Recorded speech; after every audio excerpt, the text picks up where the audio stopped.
వాళ్ళ భర్తలను వాళ్ళ కళ్ళ ముందే చంపేసిర్రు. మతం పేరు అడిగి నువ్వు ముస్లిమా హిందువా అని మతం పేరు అడిగి వాడు హిందువు అయితే అక్కడనే కాల్ చేసి ఆ మహిళల నుదుటను ఉన్నటువంటి బొట్టును తుడిచేసిర్రు. ఇది దేశం అంతా చూసింది. ఆ ప్రతీకారానికి ఆ దుశ్చర్యకు ప్రతీకారంగా ఏ మహిళల నుదుట సింధూరాన్ని తుడిచేసిందో అదే మహిళల సింధూరానికి గుర్తుగా ఆపరేషన్ సింధూర్ పెట్టిర్రు. పాకిస్తాన్లో రక్త సింధూరాన్ని పారించిర్రు. నిజంగా గర్వపడింది దేశం.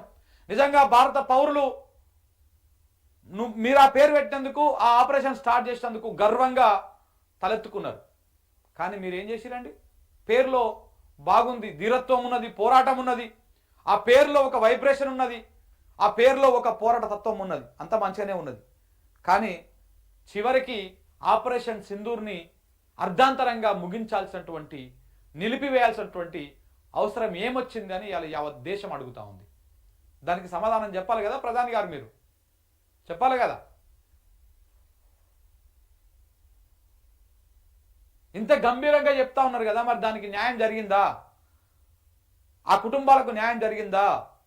ఈ పోరాటంలో ఈ తాత్కాలిక, మరి మీరు ఇది రాజకీయ ప్రయోజనం అంటామా ఇంకేమంటామా నాకు అర్థమైతే లేదు, కానీ ఈ తాత్కాలిక ఈ వ్యవహారంలో అమరులైనటువంటి జవాన్లకు నివాళులు ఏ రకంగా అర్పిస్తారు మీరు? ఏదో పరిహారాలు కట్టిస్తేనో, నష్టపరిహారాలు ఇస్తేనో, వాళ్ళకేదో ఉద్యోగాలు ఇస్తేనో, వాళ్ళకేదో సల్యూట్లు కొడితేనో వాళ్ళ ఆత్మలు శాంతిస్తాయా? ఈ దేశం కోసం మురళీ నాయక్ ప్రాణాలు అర్పించిండు కదా. ఉగ్ర మూకలు దేశంలో లోపలికి చొచ్చుకొని వస్తుంటే ఎదురొడ్డి నిలబడి వాళ్ళని చంపేసి వాళ్ళ తూటాలకు బలైండు కదా. ఈ దేశం కోసం ప్రాణాలు అర్పించిండు కదా. మరి వాళ్ళ ప్రాణాలకు అర్థం ఏంటండి? వాళ్ళ ప్రాణాలకు అర్థం ఏంటి?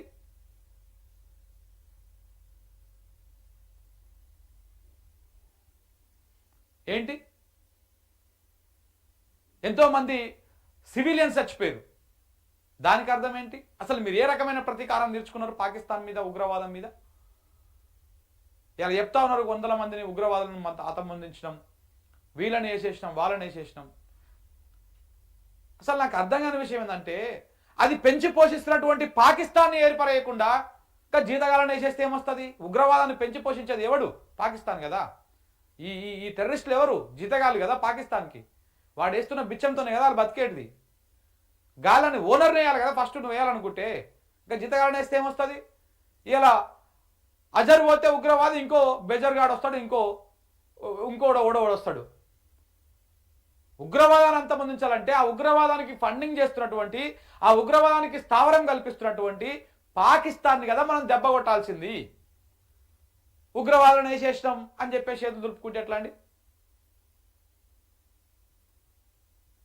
దానికి స్థావరం ఇస్తున్న పాకిస్తాన్, దానికి ఊతమిస్తున్నటువంటి అక్కడి వ్యవస్థను చిన్నాభిన్నం చేస్తే, మరొకసారి ఇలాంటి తప్పు చేస్తే ప్రపంచ దేశాలు మనకు క్షమించయ్యనటువంటి భయంకరమైనటువంటి విశ్వరూపాన్ని వాళ్ళకు చూపిస్తే కదా అప్పుడు విశ్వగురు అయ్యేది. భయపడ్డారు. దేనికి భయపడరండి? ఆపరేషన్ సింధూర్ అని పేరు పెట్టగానే సరిపోదు కదా, సరిపోదు కదా. ఇలా సోషల్ మీడియాలో కామెంట్లు వస్తూ ఉన్నాయి ప్రధానమంత్రి మోడీ గారు.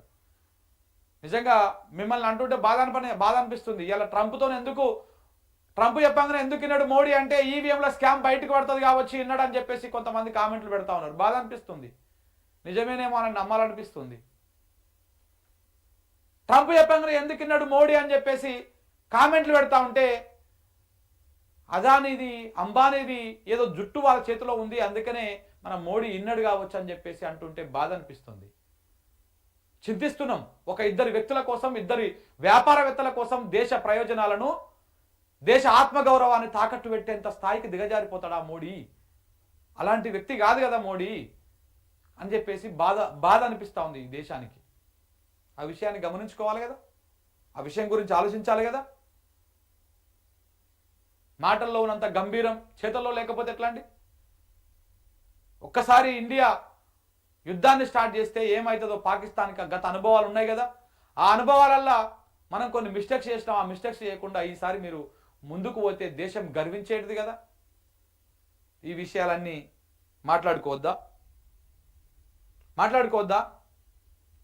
చూడండి, ఆపరేషన్ సింధూర్ కేవలం పేరు మాత్రమే కాదు, దేశ ప్రజల భావాల ప్రతిబింబం. ఆ ప్రతిబింబానికి అర్థం లేకుండా చేసిరు మోడీ గారు. మీరు నిజంగా బాధ అనిపిస్తుంది మిమ్మల్ని విమర్శిస్తున్నందుకు కూడా.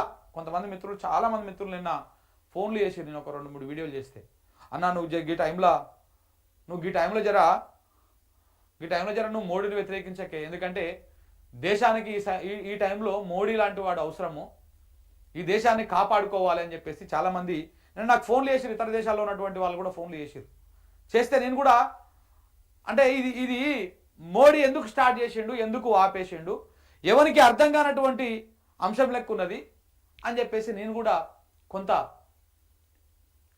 అదైనా. కాకపోతే తప్పడం లేదు, చేసింది బ్లండర్ మిస్టేక్ మోడీ చేసింది, 200% బ్లండర్ మిస్టేక్. ఆయన చాలా ఉండొచ్చు, ఆయనకు చాలా సలహాదారులు ఉండొచ్చు, లేకపోతే ఒక కమిటీ ఉండొచ్చు, ఇది చేస్తే తప్పు, ఇది చేస్తే ఒప్పు అని చెప్పుండొచ్చు. కానీ అది ముందు ఆలోచించుకోవాలి. యుద్ధానికి పోయే ముందే ఈ మంచి చెడులు అన్నీ ఆలోచించుకోవాలి. మనసు దిగిన తర్వాత అయితే గెలుపు లేకపోతే ఓటమి రెండే వీర సైనికుడికి, ఒక రాజుకు, ఒక యోధుడికి ఉండాల్సినటువంటి లక్షణాలు. మధ్యలో కాంప్రమైజ్ అనేది ఉండకూడదు. పోయే ముందే ఆలోచించుకోవాలి. ఒక అడుగు వేసే ముందే ఆచి తూచి మనం పోదామా యుద్ధానికి, వద్దా, పోతే ఏంటి, పోకపోతే ఏంటి. అమెరికా ఎలాంటి జిత్తులమారి నక్క, అది ఆ జిత్తులమారి నక్క పాకిస్తాన్ లాంటి కుక్కకి ఎలా సపోర్ట్ చేస్తుంది, ఇవన్నీ ముందే మనం గమనించాలి. మన దగ్గర మేధా సంపత్తి లేదా, మన మేధావి వర్గం లేదా, డిఫెన్స్లో పనిచేస్తున్నటువంటి వాళ్ళు లేరా, వాళ్ళందరికీ ఈ అనుభవాలు ఉండే ఉంటాయి కదా, గత అనుభవాలను నేర్పే ఉంటాయి కదా. ఈ సమయం లోపల ఎవరి అభిప్రాయాలు తీసుకోకుండానే మోడీ ముందుకు పోయిండని చెప్పేసి ఎట్లా అనుకుంటాం మనం? ఆపరేషన్ సింధూర్ స్టార్ట్ చేసినప్పుడు ఇవన్నీ ఆలోచించకుండానే ముందుకు పోయిండని చెప్పేసి మనం ఎలా అది చేస్తాం? నిజంగా కూడా సింధూర్ అని పేరు పెట్టినప్పుడు మహిళలను ముందు పెట్టించి ఆపరేషన్ నడిపించినందుకు చాలా సంతోషం అనిపించింది దేశానికి. ఒక ముస్లిం మహిళని, ఒక హిందూ మహిళని, ఒకరు నేవీ, ఒకరు ఆర్మీ అధికారిని, ఇంకొకరు ఎయిర్ ఫోర్స్ అధికారిని, ఆ ఇద్దరు మహిళా అధికారులతోటి మీడియాకు బ్రీఫింగ్ ఇవ్వడము దేశ ఆర్మీ చరిత్రలోనే మొదటిసారి. అదే ఇద్దరు మహిళల ఆధ్వర్యంలో ఆపరేషన్ సింధూర్ కొనసాగడము అది దేశ చరిత్రలో మొదటిసారి. ఇట్లాంటివన్నీ కూడా ఒక హైపుకు తీసుకపోయినాయి, ఓ స్టేజ్కి తీసుకపోయినాయి మోడీ చరిష్మని, ప్రతిభని, ధైర్యాన్ని, సాహసాన్ని. ఇవాళ ఒక్కసారిగా ట్రంప్ చెప్పంగా వినడంతో ఠమాలు అని చెప్పేసి కింద పడిపోయినాయి. ఇది వాస్తవమే, ఈ వాస్తవాలు మాట్లాడుకోవాల్సిందే. ఇప్పుడు మాట్లాడుకోకపోతే మనము ఇంకా జాకిలు పెట్టే లేపుకుంటూ పోతుంటే కుదరదు. తప్పును తప్పు, ఒప్పును ఒప్పు, ధైర్యాన్ని ధైర్యంగా, పిరికితనాన్ని పిరికితనంగా మాట్లాడుకుంటేనే నెక్స్ట్ టైం అది రిపీట్ అవ్వదు. సో కాబట్టి మీరు ఆ దేశ ప్రజల ప్రతిబింబం అంటున్నారు, ఆ దేశ ప్రజల ప్రతిబింబానికి ఒక అర్థం లేకుండా చేసిర్రు. ఆపరేషన్ సింధూర్ అంటే న్యాయానికి ప్రతీక అంటున్నారు. ఆ న్యాయానికి పూర్తి స్థాయిలో న్యాయం జరగకుండానే అన్యాయంగా అర్ధాంతరంగా ఆపేసిరు అన్నటువంటి విషయాన్ని కూడా ప్రధానమంత్రి మోడీ గారు గుర్తుంచుకోవాలి.